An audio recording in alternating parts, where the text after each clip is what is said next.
I'm Mike Quackenbush, and this is Till We Make It. If you are as passionate about pro wrestling as I am, you're in the right place. What are you waiting for? Go ahead and join the Till We Make It tribe. Subscribe right now. Today I've got a super compilation for you, all designed to help you prepare for enrolling in training, what that experience will be like as you graduate and then are ushered into your earliest matches as a working pro inside the ring. And to get things moving, I asked some trainees to talk honestly with me about experiences they found surprising or challenging as they entered the ring for the very first time. And that's coming up now.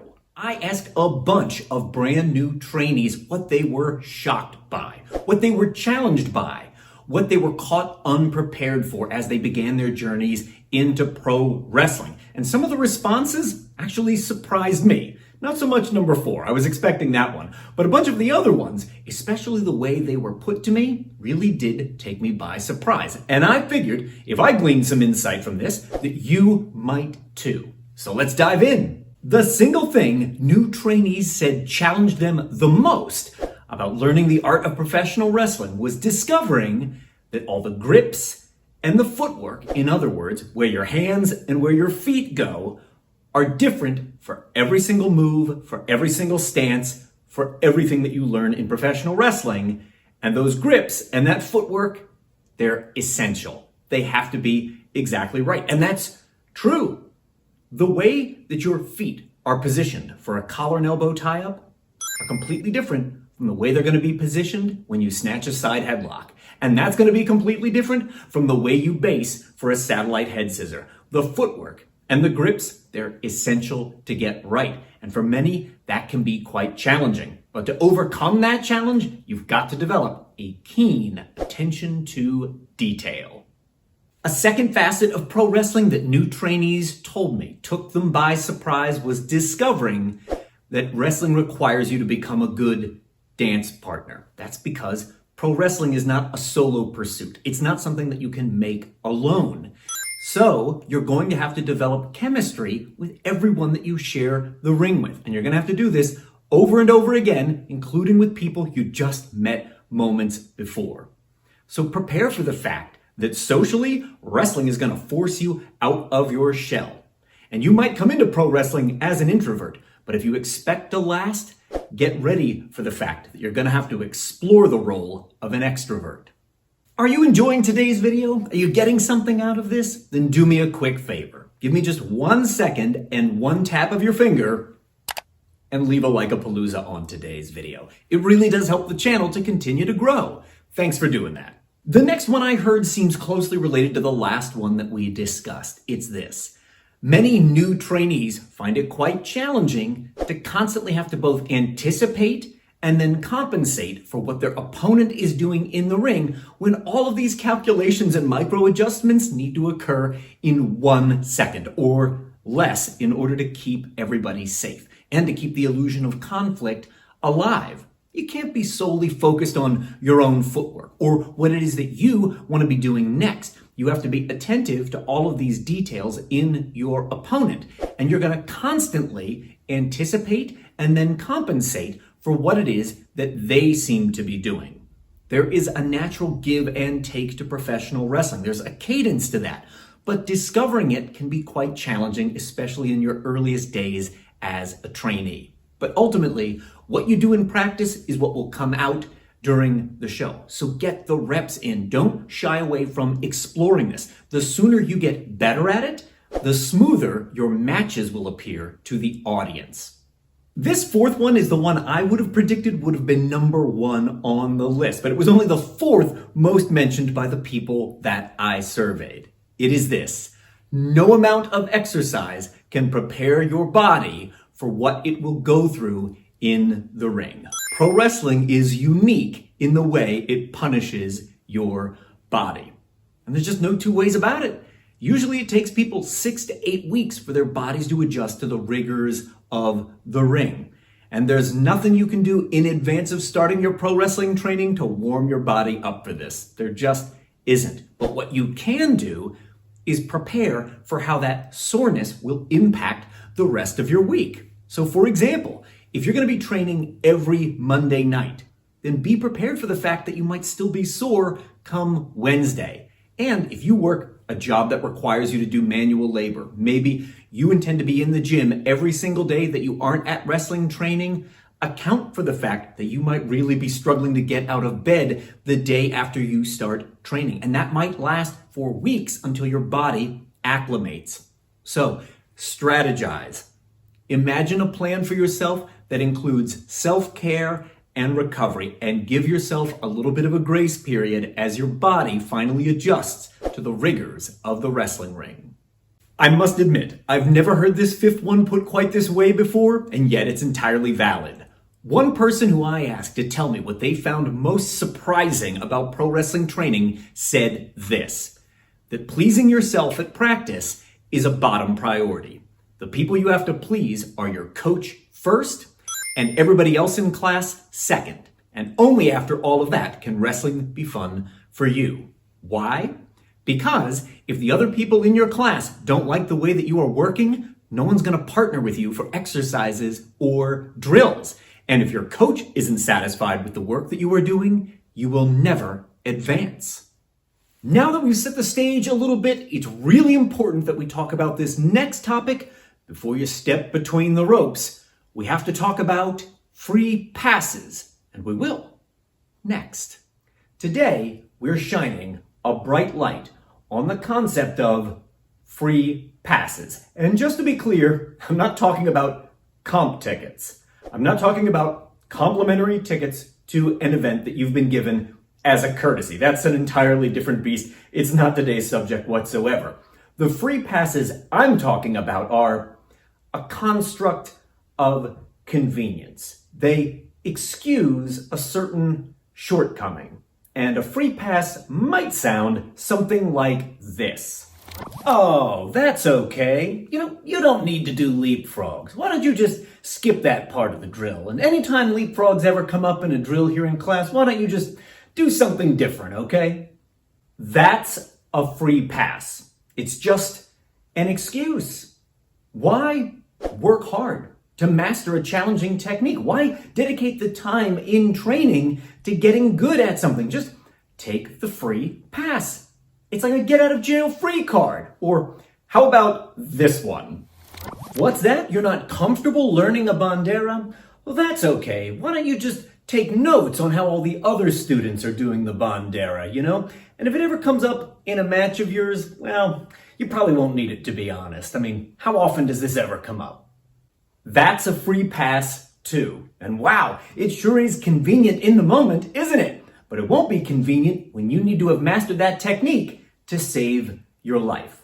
Now, before furiously typing fingers are pounding out their recriminating comments down below, let me just say that as part of this discussion of free passes, we're not including anything which is medically mandated. Something you can't do in training because you have an injury that you are rehabilitating, or because of some disability that prevents you from being able to do a certain specific something. That's not part of today's conversation, okay? The kind of free passes we're talking about are the ones that coaches or trainers hand out to a student who is struggling. I am very sympathetic to injuries, to the long road to recovery. You may know, I myself suffered an inoperable injury to my left wrist back in 2011. My lunate bone can never be properly repaired. And so it has absolutely limited some of the things I'm capable of doing in the ring. I cope with this pain every single day. I understand what that is, and that's not part of today's discussion of free passes. Instead, we're focusing on things that could be learned. They could be mastered with more time and more hard work. And sometimes coaches and trainers, rather than spend that time, just hand out free passes. And there's also one other kind of free pass. This is the type we sometimes give ourselves. You know what I mean? They sound like this.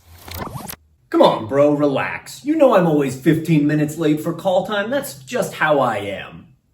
Wow, what an amazing gift you've just given yourself. A free pass for your lack of professionalism. Or how about this one? What? You want to do a leg lock in the heat? No, my leg selling isn't believable at all, so I just don't do those. Astounding! You didn't bother to get good at part of your job? Lucky thing you gave yourself a free pass so you'll never have to put in the effort. The reason this has bubbled up in my brain this week is because of an experience one of my own proteges recently had at a television taping, where they were booked on with someone who actually said to them, "I can't do a flip bump. I was never taught." What? How did you get here? No, the real answer is free passes. Somebody handed that wrestler one free pass after another. That's how they got here. My impassioned plea to you, loyal member of the Till We Make It tribe, is this. Do not take free passes. Don't write them for yourself either. Your coach is trying to hand out free pass at practice. Do not accept that. Yeah, flip bumps are hard. Banderas are hard. Leapfrogs are hard. But take the time to master these techniques. Chances are you're paying a lot of money to learn them. You deserve to learn these techniques. And no free pass will ever equal the satisfaction that conquering something you thought couldn't be done will. So when you hear somebody say, "Oh, girls don't really need to learn flip bumps," don't accept that. Somebody in training tells you you're never going to need a drop kick in a match. Don't accept that answer. And don't be the jerk who writes free passes for themselves either. "Oh, you know me, bro. Don't get heated. I'm never ready for my match on time." Why? Because you're bad at your job? In other words, don't settle for that. Don't accept that. Don't participate in this epidemic of free passes that we have going on right now in professional wrestling. I know it can be frustrating when you see someone else in your training class mastering a challenging technique much more quickly than you are able to. But when you take a shortcut around the work, when you accept a free pass, you are resigning yourself to being less than the very best professional wrestler you possibly can be. Don't accept that.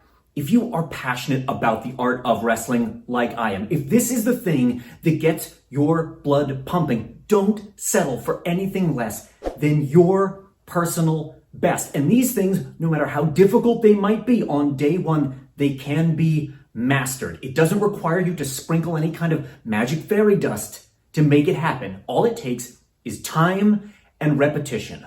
Put in the time, get in the reps, and you can master these techniques, even if on day one that might feel like an impossibility. Do right by your own career. Be the kind of wrestler that makes your mentors proud. I know coming up, I craved the approval of the people that mentored me. There's nothing wrong with that, but even more than that, be the kind of wrestler that you would be proud to be a fan of. Take pride in your persistence. Take pride in your drive. Take pride in your work ethic. My friends, take pride in your work, and that means you do not take free passes. Are you learning something from today's video? If so, let me know about it down below in the comments right now. And thanks for doing that. Throughout my career, I have faced my fair share of injuries. I fractured my skull, I shattered my leg, I've broken every rib in my body. As I film this for you, I'm recovering from a broken right foot. So it only seems appropriate that we broach the topic of risk of injury. Today's Till We Make It is inspired by a trainee that I had for a period of about 2 years. And anytime they were injured, whether it be getting a fat lip or jamming a toe during practice, they made sure to loudly and publicly blame someone else for what happened. It was never anything they did that caused that bloody nose or that pulled calf muscle. It was always someone else who was being negligent or deficient in some way, and it was often implied that this had been done to them with malicious intent. Up front, I think it's important to acknowledge there are people out there who correlate apologizing with weakness. And so they cannot accept any blame for fear that it might put them in a position where they would be forced to apologize. There are other people out there who see this practice modeled by their parents or their role models, and so they adopt it as their own. And of course, there are also people out there who just have to assign away any blame before it can be assigned to them, because at some past point, they may have faced an embarrassment or humiliation when they owned up to their mistakes or to results that were considered unsatisfactory. This pattern of assigning away all blame to someone else for any misstep or mistake that's made in the ring is certainly not unique to my former trainee. However, thinking back about this today, a few things started to spring to mind, and I want to share them with you now. But please keep in mind, this is just my opinion. It's my perspective. So the first thing that sprung to my mind is this. Pro wrestling is inherently risky. It is risky to you when you are untrained. It is risky while you're going through your training. It is risky during your apprentice phase. It is risky throughout your entire career. Professional wrestling is an inherently risky pursuit. And it doesn't matter how well trained, how well rehearsed, or how well traveled you are never immune to that risk of physical injury. Anyone that claims that pro wrestling is perfectly safe and that you run no risk of injury while training or performing is just wrong. They are flat out wrong. There's no version of live combat theater entirely devoid of the risk of physical injury. In addition to that, accidents do happen all the time. And if you cannot accept that pro wrestling is inherently risky and that accidents happen all the time, I think you should choose today to get out. So that was the first thing I thought of. And the second thing was this. I took some time to go back through my mental files. And for quick reference, I've been in thousands of pro wrestling matches. I could recall only 2 instances where my opponent set out to intentionally injure me during the course of the match and could justifiably be held at fault for the results. Just 2 times. Even if we triple that number, it's still less than 1% of the time by quite a margin. That's just considering my matches. For every match I've wrestled, there's roughly 5 hours of corresponding training time I've also spent in the ring with other people. And even if you tally all of that up, we're well below 1% of the time. Now, do I recall every single workout, training session, and performance I've ever had in a wrestling ring? I kinda doubt it. But I think the occasions when someone set out to intentionally hurt me are the kind of things I am likely to remember. And any way you put it all together and analyze it, we're talking about well below 1% of the time. So when I consider this first thing, but then also consider this second thing, what I'm left to conclude from my own experience is this. We as professional wrestlers must get comfortable with a certain level of risk of physical injury in order to do what we do. And while it is possible someone, while we are training or performing, might set out to intentionally do us physical harm, actual instances of that are extraordinarily uncommon. In my opinion, making a habit of blaming someone else for every injury you're going to incur over the course of your wrestling career is a futile exercise. Not only will it weaken your relationships with others, it will eventually reflect poorly on you, and all of this will be to the detriment of your career. No one will make you be a professional wrestler. No one will force you to slide between the ropes. But if I do that, then I am choosing to expose myself to the risk of physical injury. And should that injury eventually occur, I happen to think the person who needs to be saddled with the blame first and foremost is yours truly, because I made the choice to be exposed to that risk. One of the most serious injuries I suffered back in the 1990s was when a metal spike tore my scalp open, and the result was a pretty serious head trauma and the loss of a lot of blood. I spent the whole night at the hospital being put back together. And I'll tell you very plainly, do I blame the wrestler I was performing with for this injury? No. Do I blame the ring crew for not making sure the spike was properly secured before the match? No. Do I find the promoter to be at fault for booking a venue where this atypical setup was required? No. Do I blame the rookie who drove so slowly to the venue after we left the airport that I didn't have enough time to troubleshoot the ring like I do before virtually every show? No. Do I blame the airline for not departing Philadelphia on time, thus giving me enough time at the destination to do the type of troubleshooting I would like to do? No. Do I blame the hotel staff for not being more persistent with the wake-up call to the pilot who showed up late, thus delaying our departure from... No. No, I don't. Because wrestling is risky, I accept those risks, and accidents do happen. And one of the worst injuries I suffered in recent years was having my right arm dislocated and the end of my elbow broken off. Do I blame the other wrestlers in that match with me for the injury that I suffered? No. Why? Because wrestling is risky, I accept those risks, and accidents do happen. I don't go down this blame rabbit hole, and I want to discourage you from ever doing it too. The reality is, if I decided to just blame everybody for every misstep or mistake made in the ring, the people in my sphere eventually will feel so attacked and grow so tired of that defense mechanism, no one's going to want to work with me. And if I want to publicly always assign fault to others, eventually, while I'm in the ring, someone will hesitate when we are performing.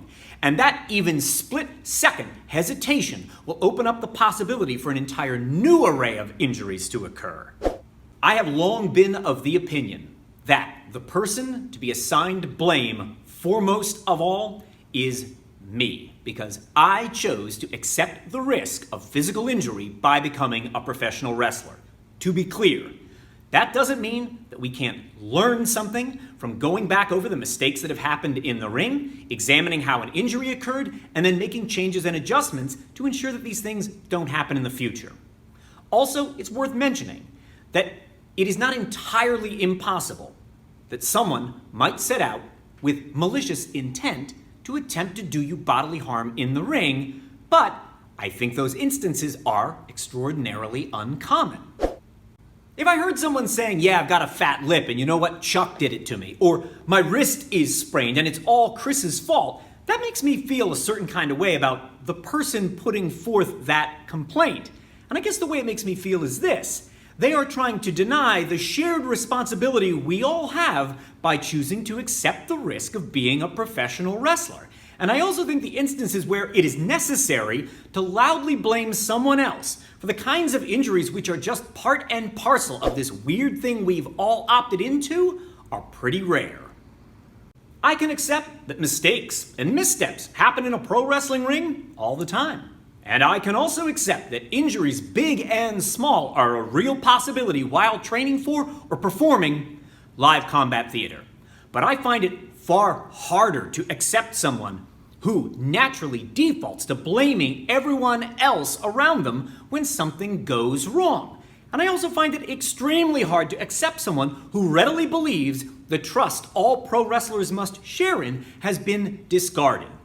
I am of the opinion that the overwhelming majority of the time, we are all doing the best that we can in the moment. And I also believe this, that the blame for my exposure to all the bumps, bruises, and breaks that have befallen me throughout my career, the lion's share of that blame is mine to own.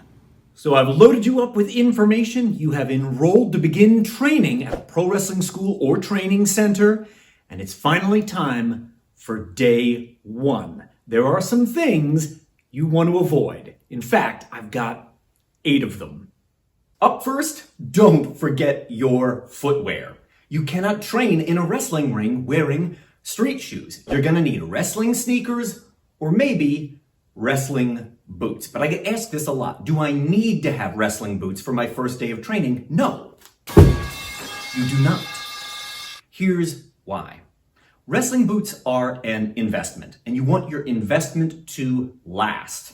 But if you are training in your boots rigorously multiple times a week, you're going to wear those boots down. They're never going to last until your debut match. So if you want to extend the life of your investment, my recommendation would be train in your boots some of the time, but not all of the time. Some of the time will get you adjusted to the heft of the boot on your foot, but not all of the time, so that you reduce wear and tear on your investment.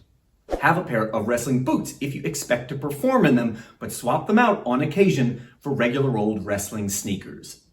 Number 2, don't forget to eat. And eat a real meal, not a protein bar, about 2 hours before your class is scheduled to begin. This is a long enough period for you to digest the meal, but you cannot turn up to wrestling class on an empty stomach. You're not going to have enough fuel in your tank to make it through the demands of day 1 of pro wrestling training, or any other day for that matter. You've got to eat a real meal. And yes, you can supplement with things like protein bars and protein shakes. That's all well and good. I do that as well. But you need to have real fuel in your tank, especially going in to those earliest training sessions. Give yourself every advantage. Eat 2 hours before class. Number 3, don't be late. You do not know what the culture around your training center might include. Here's an example. Your coach might expect you to be warmed up before the class begins. You might be expected to read and sign a waiver or other paperwork before class begins. And you're not going to know any of that until you show up. So show up early. Don't be late. Walking in at the exact minute that the class is scheduled to begin, having no idea what it is you are walking into, is a great way to make a terrible first impression. This next one gets overlooked a lot. Do not skip this. Don't underpack for training. And here's what I mean by that. You're going to pack a couple extra t-shirts you feel comfortable training in. Pro wrestling class is hard, and you're going to work up a sweat. And if you sweat completely through the shirt that you wore, nobody's going to want to practice with you. No one wants to get put in a headlock by the person who has a t-shirt that is drenched with sweat. So when the coach gives you a 5-minute break to run to the restroom or to grab something to drink, you're going to switch into a fresh t-shirt and pack deodorant in case you need to hit it again in order to stay fresh. And on the topic of underpacking, you might as well throw an extra towel in there too, because you can never have enough towels. The 5th mistake I want you to avoid, don't forget to hydrate. Take a water bottle or jug along with you, or something else that'll at least put electrolytes back into your system. But when given the opportunity during class to pause and rehydrate, do not chug that bottle down. You do not want to just fill up your entire stomach with liquid and then jump back in the ring to resume wrestling. That is a recipe for disaster. And don't assume that you will be training in the ring on day 1, because at many wrestling schools, you don't. Every pro wrestling training center is different. The culture, the curriculum, the coaches, they are all different. And at plenty of schools, trainees do not get in the ring on day 1. For example, the very first wrestling school where I taught classes regularly had a standing policy that no trainee gets in the ring for the first 6 months. Everything the newbies are taught is done down on the floor or on mats. Earning the right to train in the ring only came with time, dedication, and unerring attendance. This next one is my number 1 pet peeve in the entire universe. Do not side coach during class. Do you know what I mean by this? This is what happens when someone who is not the coach just decides to start offering their insight and advice from the sideline. So when someone who's number 5 in line for warm-ups just randomly decides to chime in with, "Oh, you know what I think your flip bump needs? Maybe more arms. Try putting more arms in it." That is side coaching. And you might imagine in the moment that you're just being helpful and supportive. And I'm telling you on behalf of all pro wrestling coaches in the known world and going forward into infinity, that is not how you are going to be perceived. Show respect to your coaches. And remember, your old pal Mike told you this: coaches coach, trainees train. And this last one on my list is key, so listen carefully. Don't put yourself at the front of the line for practice if you are unsure of the techniques being taught. Instead, try to put yourself at the end of the line. That way you have an opportunity to watch everybody in front of you before it's your turn to step between the ropes and show the coach what you can do. Putting yourself at the front of the line when you are not confident in the technique being practiced only ensures that the class will be slowed down as you have to do the technique time and time and time again with feedback from the coach. Instead, try to put yourself toward the end of the line so you have an opportunity to familiarize yourself with whatever is being taught before it's your turn in the ring. Okay, so now you know what not to do, but of course you might be wondering, well, what's it really going to be like? Don't worry, I got you covered. So you just finished your first 2 days of training in the ring. Tell me, and everybody else, what was the hardest part of the training for you? Well, first of all, I think it was an amazing experience. And if you do have any ambition in terms of wrestling or any types of performance, you should give it a try because it does expand your horizon. But I would say the hardest part would just be getting used to taking bumps on the body. You really can't teach that unless you have in-ring experience. So I think that was the hardest thing for me, to be honest with you, and learning to recover from it. So real quick, then let's talk about your recovery a little bit. Yeah, What was yeah. that like for you, a day after, 2 days after? What was your body feeling like? It wasn't as hard as what it sounds, to be honest with you, especially with the technique you taught. I mean, yeah, you should have like hydration supplements and like make sure you're eating clean and things of that nature. But it wasn't that bad, to be honest with you. Like when the most important thing is you're going to be burning a lot of calories because Right. it was like 9 hours of conditioning. Mhm. So I basically, like, I'm not sure if you remember, but we would just have a fruit smoothie like for lunch, which would be enough. And then I would have to make sure that all my calories were after the training session. That way, you're taking 50 to 60 bumps a day, running into the ropes, and it's like you don't want all that food in you, if that makes sense. Right. Yeah. You don't, if your stomach is full and you Yeah, start bumping around the ring, yeah. disaster. And then like just make sure you like stretch, foam roll. Like I remember one night afterwards, I just took like a longer walk before I would go to bed just to stretch out. But like it really wasn't that tough. Like it was hard, don't get me wrong, and it was a great experience, but it wasn't as hard on the body as what I was expecting, if that makes sense. Mhm. Yeah. So if you could go back to before the 2 days of training, do you think you would have prepared any differently now that you know what the experience was like? Or you think, no, I'd have approached it the same? I would have approached it the same. Obviously, like I said, the taking the hits would be something you can't get taught unless you're there. Right. But I hired a personal trainer for 6 months where I just did Oh, wow. a bunch of cardio and like some people think like, oh, I'll just hit the gym and stuff like that. And then like in wrestling, it's like, yeah, you gotta look that part and everything, but like the biggest thing was cardio. It was like 9 hours for 2 days, and it was 9 hours and 9 hours, 2 day training. It was And pretty ambitious. yeah, yeah. But like, I mean, like, like make sure that you're doing, battle ropes, tire flips, like sprints, a lot of calisthenics, like body weight training, because that's what's really gonna help. Like I remember like when we did the one move where it was going into the turnbuckle and then you had to lift up and then go back in, and it's like that's all core and body weight. And it's like, so it's be prepared for conditioning, conditioning, conditioning, and then like you should be fine. But yeah, Yeah. I think I did pretty good preparing for it, hopefully. Right. No, Yeah, yeah, absolutely. yeah. Right. You definitely, and that's part of why I wanted to hear about your own experience, right? Because you came in being about as prepared as I've ever heard of someone being prepared to start training. Oh, So thank you. Yeah. that's really interesting to hear. And for the sake of anybody who's watching right now and they're on the fence, they're a little hesitant to start pro wrestling training for any number of reasons. What would you want them to know, having just been through your first 2 days of training? I think like if they're already like hesitant on jumping in or not, it's clear that they do have the ambition for it. And I was sort of on the fence too. And I think there's two things. One is it's either self-doubt or sorry, but like the second part is like you just gotta do it because you're clearly interested in it.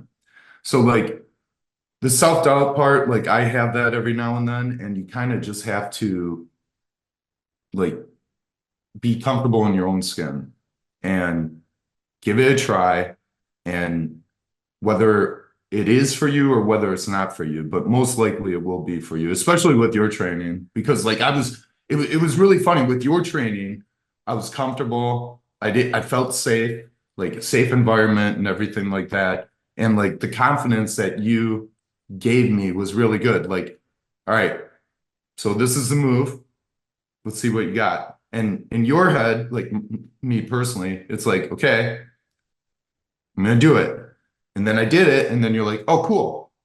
That was almost it, but we gotta do it like this. And it's like, really? I just jumped over a guy into a somersault and then land flat on my back, and it worked. But no, I think anyone looking into coaching should definitely see you, because Well, thank you. you're a very, very good coach. And Thank you. part of it is definitely like that confidence building. And that's kind of what you need to succeed in the business, or anything in life. Yeah. Right? And wrestling Definitely. especially. Yeah. So definitely thank you. Yeah. Yeah, thank you. As you progress through your training and get closer and closer to your debut match, you should give some consideration to your entrance. And your old pal Mike is here to help. So the first thing you've got to practice when making your ring entrance is beauty shot. This is the part of the entrance where you are going to pause. You are in the aisleway, you are on the rampway, and you're going to pause for about 8 seconds. Could it be as long as 10? It could. Is it ever going to be shorter than 3? Very unlikely, because the beauty shot is where, in post-production, a lower third graphic displaying your name will be added to the finished product. You need to hang out at beauty shot position while that lower third is being displayed, and this is also when it is most helpful for commentators to deliver your differentiating value proposition. So, if you are the world's largest athlete, that's where they need to say that. If you are the Olympic gold medalist, they need to say that while you are at your beauty shot. That's a mark on the floor where you are going to pause for about 5 to 8 seconds, but generally speaking no longer than 10, while all of that is being done. Critical information is being relayed to the audience, and that lower third graphic is being displayed. It's also likely that a camera operator is going to try to get a close-up of you while that beauty shot is happening. So you don't want to be moving all around if the frame is becoming tight on you. You do need to have something to do, though. You can't just stand perfectly static during your beauty shot, and that's why you've got to practice it. And what should you be practicing? Number 2. You need to be practicing with all 3 of your theatrical tools. Number 1, your facial expression. Number 2, your body language. And number 3, your vocalizations. All 3 theatrical tools have to be engaged during your entrance. So, practice your facial expressions, practice your body language, and practice your vocalizations. Don't come out and be mute. Take this opportunity to communicate something to the audience. And yeah, sometimes you got to rehearse that. Number 3. And the third thing you've got to practice so that your entrance is complete, you've got to make an emotional choice. When you walk out and can first be seen by the audience, you must display an emotion. What is that? It's got to be practiced. You've got to think about that. It's got to be delivered intentionally. What emotion are you trying to convey to the audience in that first moment that they see you? Because all of us as human beings, we make snap decisions. The audience is going to look, and within 2 seconds, they will make a decision regarding how they feel about you. So what emotion are you going to use to influence that decision-making process, knowing that they will make it very rapidly? And you bet, to shine that emotion out, you'll be engaging your 3 theatrical tools, your vocals, your body language, and your facial expressions. Number 4. So after you've done all of that, you are going to time it out. Set a stopwatch on your phone or on your watch or some other timekeeping device that you have. Set a timer. 60 seconds is what you want to shoot for. Think about how you're going to use the time when you linger at your beauty shot. Think about the way you will shine out an emotion and engage your 3 theatrical tools. Think about how long the walk to the ring is, how you're going to climb between the ropes, and what you're going to do when you take center stage in front of the fixed camera position or hard cam position. What do? Do you have a pre-match ritual? Do you have presentation gear that you would like to take off in a certain way? Do you have an intricate hand gesture you want to show to the audience? Whatever that is, you want to time it all out so that it lasts 60 seconds without going over. Price is Right rules apply. Get as close to 60 as you can without going over. Number 5. And the final thing I want you to do then is to use your phone or other device to film your entrance from 2 different angles. I want you to be able to see it not just from the fixed camera angle, the hard cam angle dead in front of you, but I want you to also look at it from an angle. What are the different sides of the audience seeing? Not just what is hard cam seeing. And make sure that you can consistently hit that entrance in 60 seconds or less. But observe what the different angles look like in case there is something that you need to refine. Once you watch it back, have you discovered that there's a whole section of the audience that cannot see what facial expression you are making? What modifications could you make during the course of that whole 60-second entrance to make sure that all sides of the audience get to enjoy the show? Not just one side or another side, and never neglecting the live paying customer for the sake of a camera angle. And yeah, all of that is stuff that you can practice or rehearse at home. You've just got to make sure that you go through that process time and time again. If you make a modification, you got to time it back out. If you change something like the emotion that you're going to shine out, film it again and look at the end result so that you can be confident everybody in that setting gets an opportunity to see the entrance realized to its fullest potential. Taking the ring for your first match or your 1,000th match can be a nerve-wracking experience. That's why I think you should practice your match whenever possible. Let me tell you why. Today, I want to dissect the question, should you practice your matches? And there's one interpretation of this I want to get out of the way immediately. One way of looking at the question, should you practice your matches, is to interpret it to mean, should you practice the things you plan to be using regularly in the ring? And I think the answer to that is always yes. You want to practice things like your entrance, your moves and spots and finishers, your character rituals, anything that's going to be a regular feature of your performances in the ring. You need to be practicing those to make sure they are show ready. Now, does this mean that you're never using new material in a live context? No, I think that's also a necessary part of the process. You need to constantly be debuting and refining new material, but that's a minority of the time. That's 5% of what you're going to be putting on stage. The other 95% of what you should be doing in the ring is the material over which you have achieved a degree of mastery. So placing that interpretation of the question aside, I want to get to the real meat of today's video. When I said there are 2 diametrically opposed answers to this question, the interpretation I was referring to is this. Should you rehearse your matches in advance of performing them? And this is certainly open to much greater debate. There's a camp of people that come out in favor of this. There's a camp of people who are against this. I want to break down both of those trains of thought, and I want to offer you my opinion on the matter as well. When I was breaking in back in the mid-90s, I would often hear grizzled old veterans of the squared circle saying something like this. Pro wrestling isn't meant to be rehearsed. That's for ballerinas. A real pro wrestler can walk to the ring and make it all up on the spot, and it will still look great. Now, I don't doubt that there was an era in wrestling where that rang truer than it rings today. But it's worth considering the fact that for decades, the complete wrestling vocabulary of mechanics, it remained fairly static. Do you know what I mean by that? The available moves to be used in any given match, they remained more or less the same. They rarely changed. A bear hug was as much a finisher for George Hackenschmidt back in 1902 as it was in 1922, and it still was in 1942, and it was in 1962.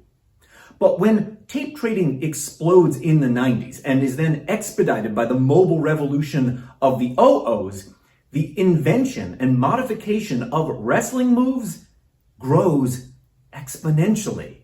New moves are being innovated every single day.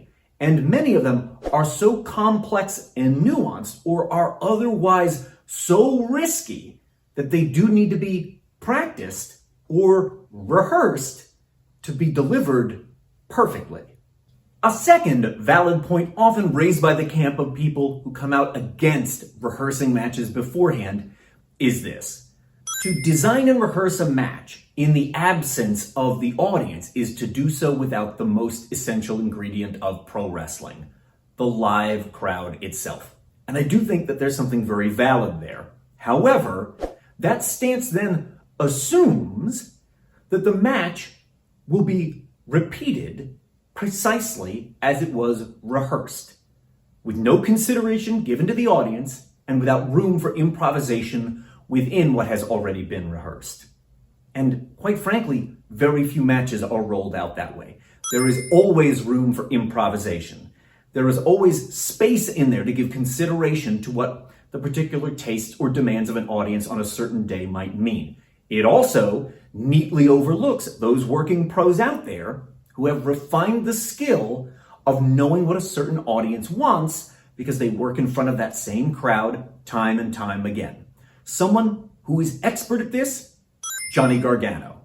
When Johnny worked for me 10 plus years ago or so, I remember being astounded at the precision with which he could anticipate what certain audiences wanted, and he could design and cater exactly to those things. Working pros who possess that skill, they can rehearse in consideration of what the audience might want on the day of the show. And as long as they possess the skill of improvisation, they can adapt to whatever the day brings.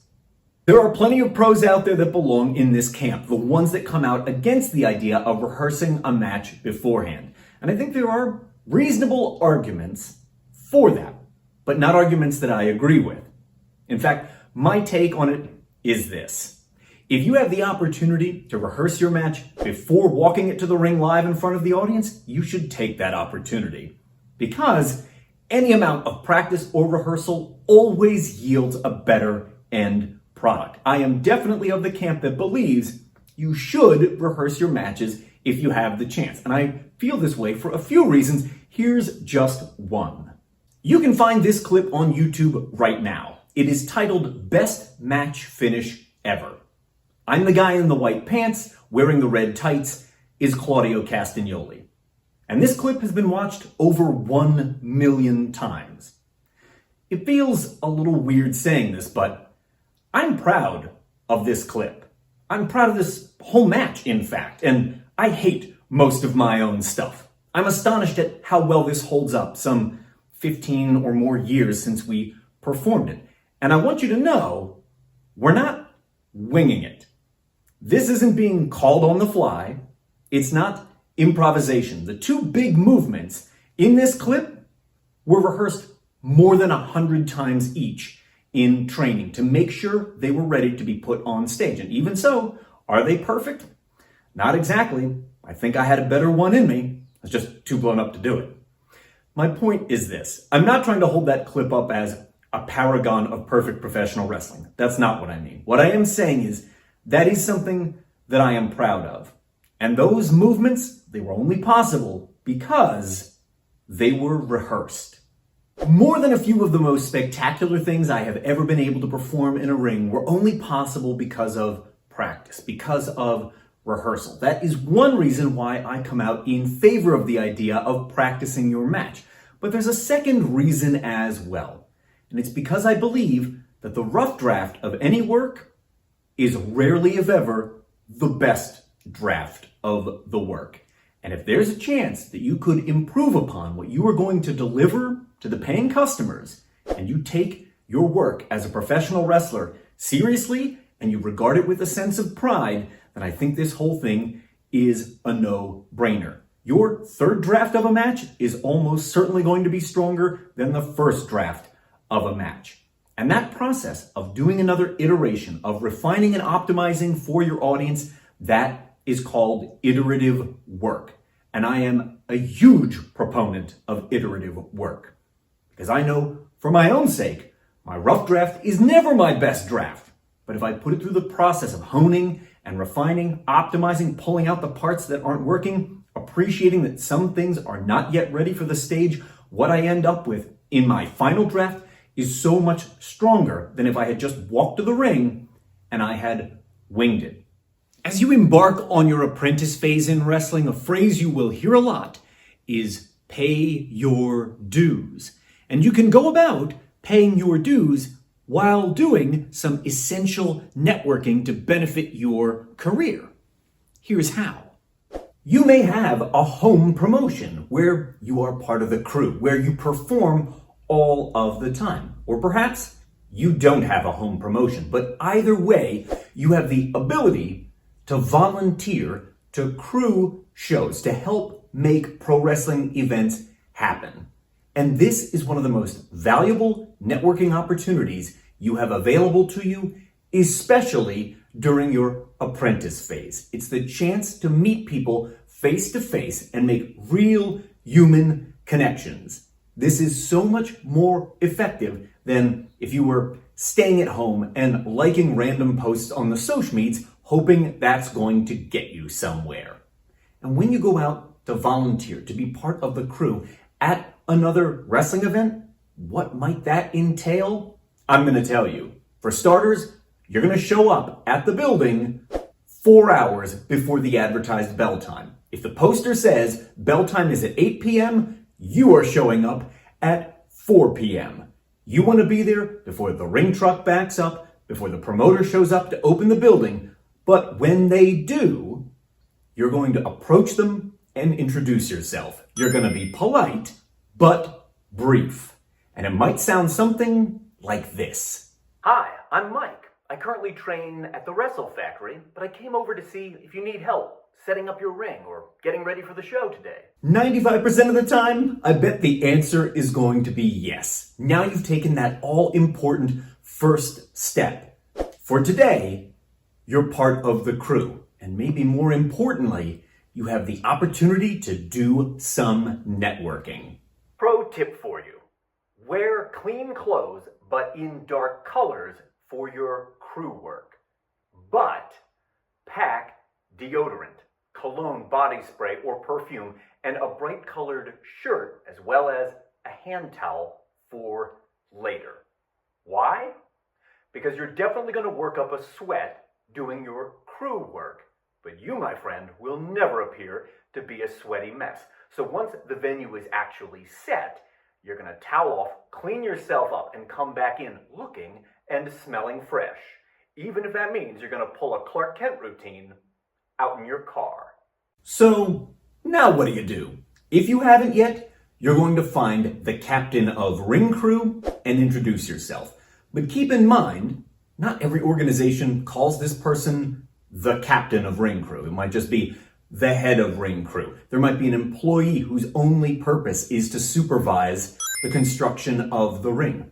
At some companies, it's just entrenched in their company culture that the senior most roster member oversees ring crew.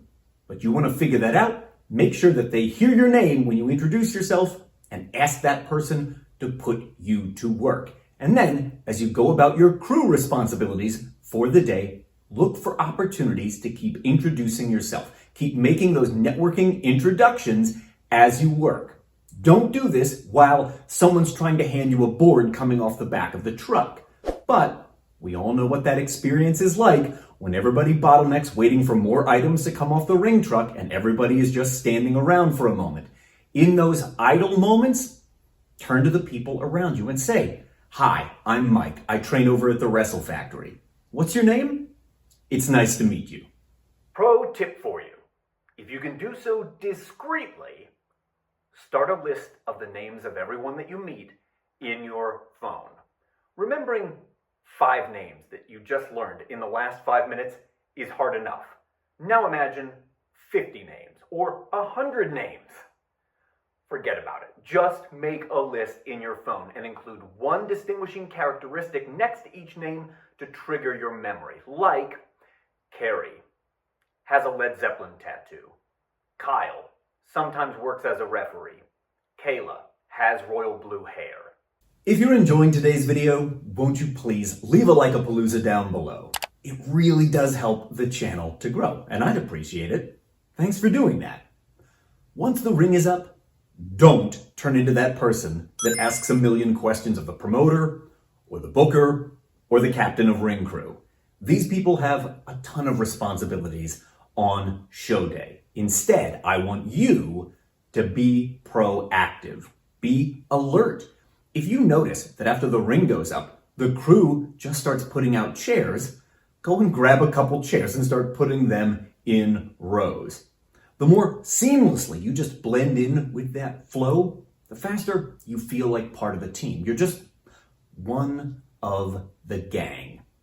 And while you do this, keep a mental tally of everyone you have not introduced yourself to yet. Your goal is always to meet everyone. Pro tip for you. Don't be the person who shakes hands when you've got grease or rust or sawdust or dirt all over your hands from doing ring crew work. When it comes time to make more introductions, you either need to go and wash your hands first or stick with the old Masawa elbow. All throughout the day, keep track of the flow of the ensemble and the crew. Here are some things to look out for. After the ring is up, do they break for lunch and leave the building, or does everyone remain in-house? How far before the opening bell do they open the doors to the customers? Is there a production meeting beforehand everyone is expected to attend? Note all of this down in your phone. That way, when you come back a second time, you'll already understand the complete flow of their show day. You might even be able to help someone out who's volunteering for the very first time. But the quicker that you learn the flow of the day, well, the sooner you become a valued member of the crew. Plus, if you're the one who knows that it's ring first, then chairs, then lights, then stage, then break for lunch, everyone comes back, then concessions, then merchandise, you're going to start to identify the areas and the times where and when you can do your networking. Pro tip for you. Observe the handshakes you see front of house as well as behind the scenes, because there are places out there where the wrestler handshake is still in use. So maybe backstage in the locker room, everyone shakes hands firmly, like they're at a job interview. Well, you want to mimic that. But perhaps front of house, the crew still uses the secret wrestler handshake. Well, you better jump on that trend too. Show them you understand and respect their organization's culture. When the time finally arrives for you to make your networking pitch, find someone in charge and say something like this. Is there anything else I can help you with today? And if they say yes, that's positive. That means that they are trusting you with something even further. It's a really good sign. And if in that moment they say no, the show work is all done, thank you very much, this is a fine time for you to say something like this. Well, I do have my bag out in my car, and I have gear to wrestle, as well as to referee. I also brought a suit and tie in case you need somebody to hold a microphone. If there's any other way I can contribute to today's show, just say the word. I think this is a really non-confrontational way of moving forward. It's not saying, hey, can I get booked? You got anything for me today? A lot of times, the opportunities to perform do not present themselves until moments before the show goes live, because that is when a promoter is going to get a last-minute text saying someone's not going to show up. And you know what? Now we need somebody to fill in for that enhancement match. Or they get a last-minute phone call and they realize we are one person short for the Battle Royal. And that is when the light bulb is going to go off in their head. And you want them to think, hey, where's that kid who said he had a referee shirt out in his bag? Or where is that rookie who helped us set up? Maybe I could plug them into the Battle Royal. And that's why in those moments, you want to be visible.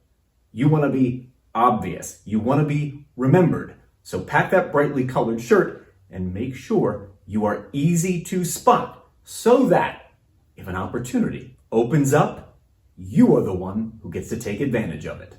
If you volunteer as ring crew at an event for its networking value, make sure you maximize your chances of getting the results that you want. Have your bag at the ready. Make sure you can run and go get it really quickly and be set up in a matter of minutes, because many times the best opportunities are the ones that crop up at the very last minute.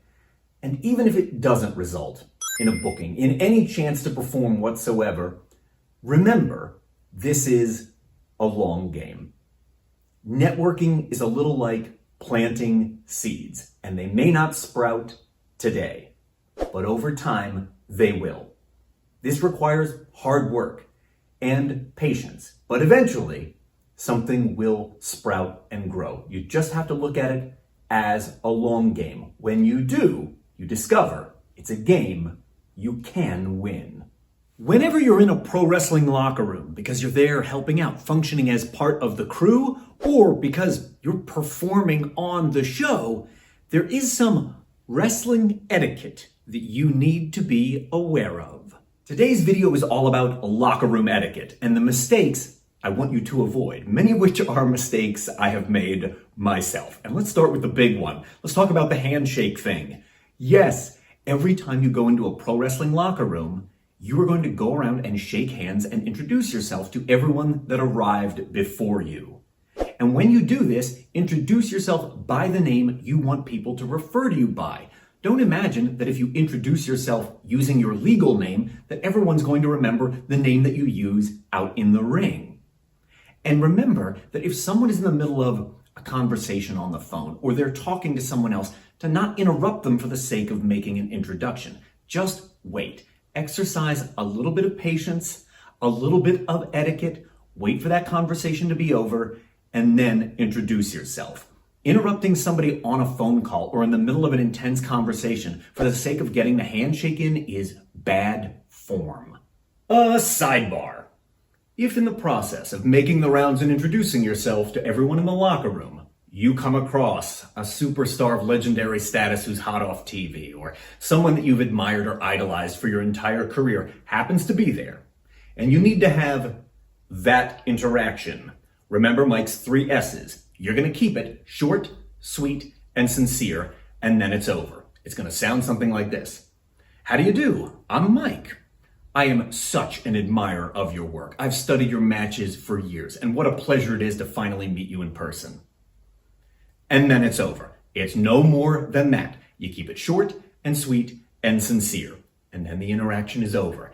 And you know I'm telling you this because even I have gotten this wrong on more than one occasion. And even recently, the super talented Bryce Remsburg, one of my proteges, introduced me to a guy I've idolized for decades, Dean Malenko, and I got this interaction wrong. I made a fool of myself in front of him. I got it wrong, and I want you to get it right. The next one on my list is a little old school, but let's see if we can help this one make a comeback, okay? Let's talk about the belt thing. If you are entrusted with the care of a championship title belt, you never leave it on the floor of the locker room. That championship title belt cost someone in that organization, the money man, the partners behind it. Somebody spent a lot of money on that most important prop in professional wrestling. And for you to just throw it on the locker room floor is a massive show of disrespect. That championship belt has some type of carrying case, a bag that it goes in, or failing all of that, wrap it up in a towel and put it back in your bag if you're meant to carry it to the next show. But you never just drop a championship title belt and leave it on the locker room floor. Let's talk about money. And if you ever want to develop into a locker room leader, this one is key. Now, there are plenty of wrestling organizations out there that pay electronically. You might get a direct deposit, or it's sent to you through PayPal or Venmo, etc. But in those cases where you're being handed either a check or cash, you are not going to open that up while you're in the locker room in front of anybody else. You're going to check your money in a private setting. That might mean you're going into the bathroom and locking the stall and checking your envelope there. And if for any reason there's a discrepancy, where you need further negotiation on points of money, be prepared to wait until the show is entirely over. Because distracting the promoter, the money man, the owner, etc., from their responsibilities to the entire rest of the ensemble so that you can talk about money is a bad move. Your money situation doesn't take precedence over the needs of the entire show. So get ready to be patient and wait until the show is over, and then look for a private, quiet moment to have that discussion or negotiation about your money. If you're learning something from today's video, won't you please take a second and one tap of your finger and leave me a like-a-palooza on today's video. Thanks for doing that. And now let's talk about the chair thing. If you walk into a wrestling locker room and there is a chair set up and there's a bag next to it, in front of it, behind it, that chair is taken. For you to take another worker's bag, their luggage, and move it away from that chair so that you can have that chair is a sign of disrespect. Go and find another chair somewhere. I don't care who you are or what your perceived position in the hierarchy of wrestlers are. Back in the locker room, we should all be equals. And the idea that you can just take someone else's chair because you're too lazy to go and get another one, outrageous and unacceptable. For this next one, you gotta be sharp, but it's a powerful one. We gotta talk about trademark moves. So for example, let's say that you're in a wrestling locker room and Petey Williams happens to be there. Are you going to be doing your Canadian Destroyer out in the ring on the same card where the guy who invented the Canadian Destroyer is wrestling? No, you are not. Nor will you be the person who goes up to Petey Williams to say, hey, I also do the Canadian Destroyer. Would it be okay if I do it tonight? Have enough respect for the person who innovated that move to exclude it from your material for the sake of that evening's performance.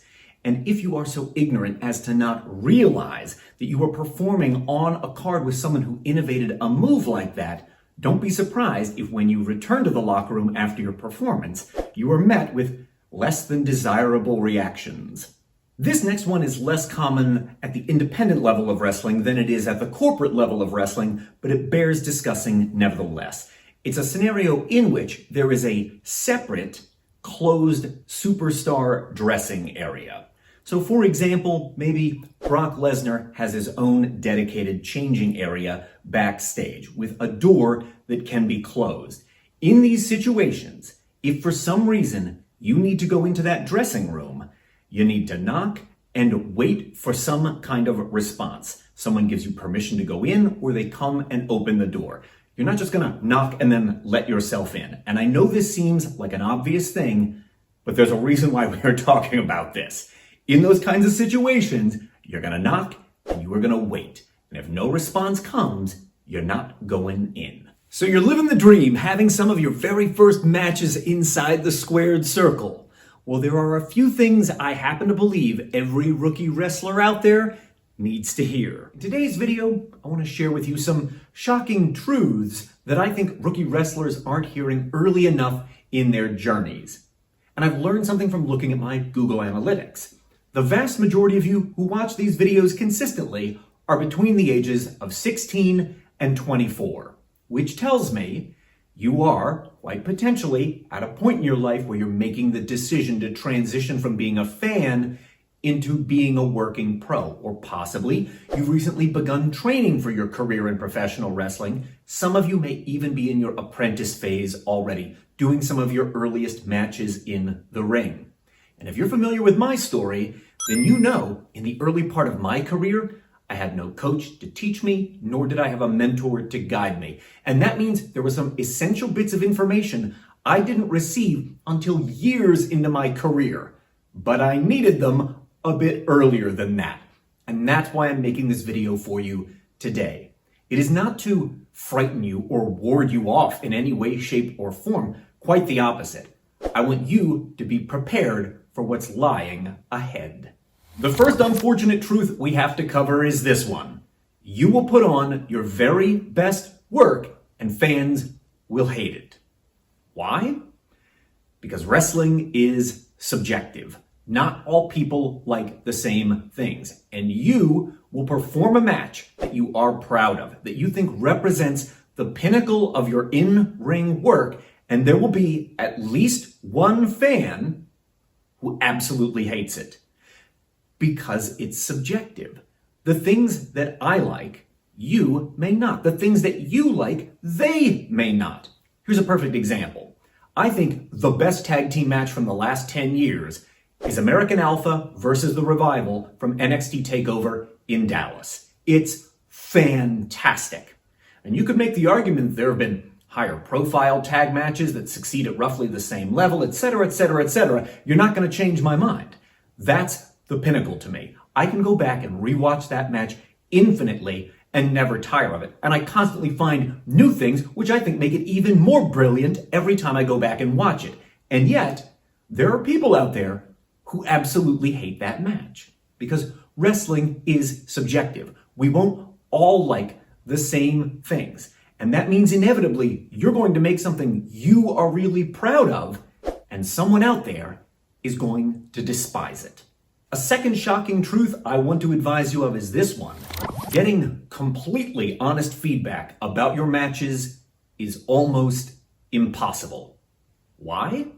Because nobody wants to play the bad guy, especially in the current era of pro wrestling, the social media era, where everybody has a platform with which to disseminate whatever opinion flies into their head. They all feel the freedom to broadcast this to anyone that wants to listen. And so nobody wants to even take the chance of being the bad guy in somebody else's story. And the result of this is it's almost impossible to get entirely honest feedback. If you just went out there and really stunk it up in the ring, everyone is going to try and sugarcoat that for you rather than give you the honest feedback you need to hear.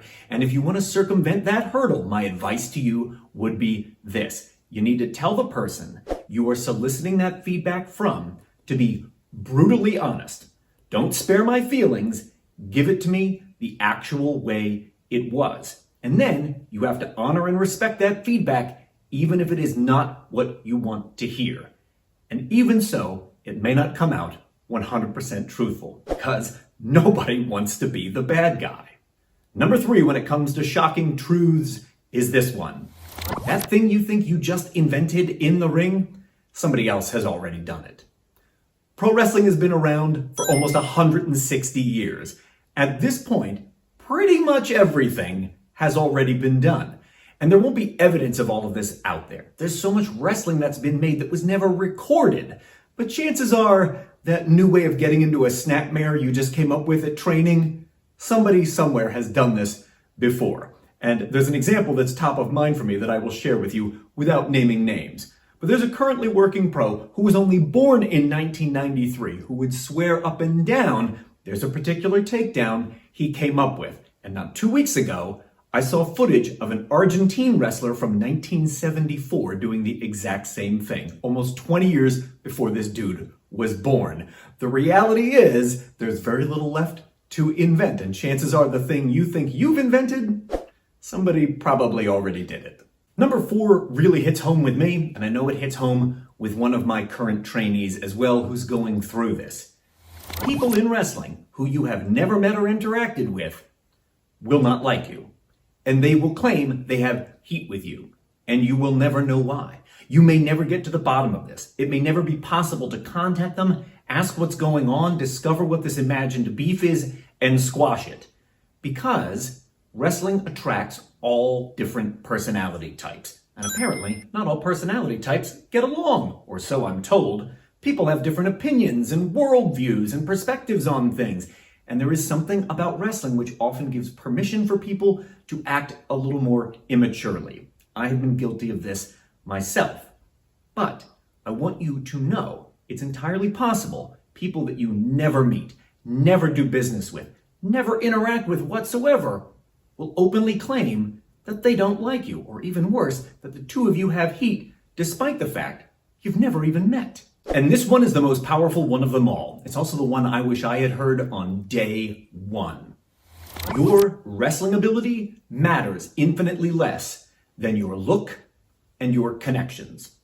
The person in your training class right now who has the right look will be given every opportunity long before they can even wrestle. And that person who you're training alongside right now, who happens to be connected to all the people in power, will have doors open for them that remain shut to everyone else. Having the right look or the right professional network in wrestling matters infinitely more than your ability to wrestle. And there you have it.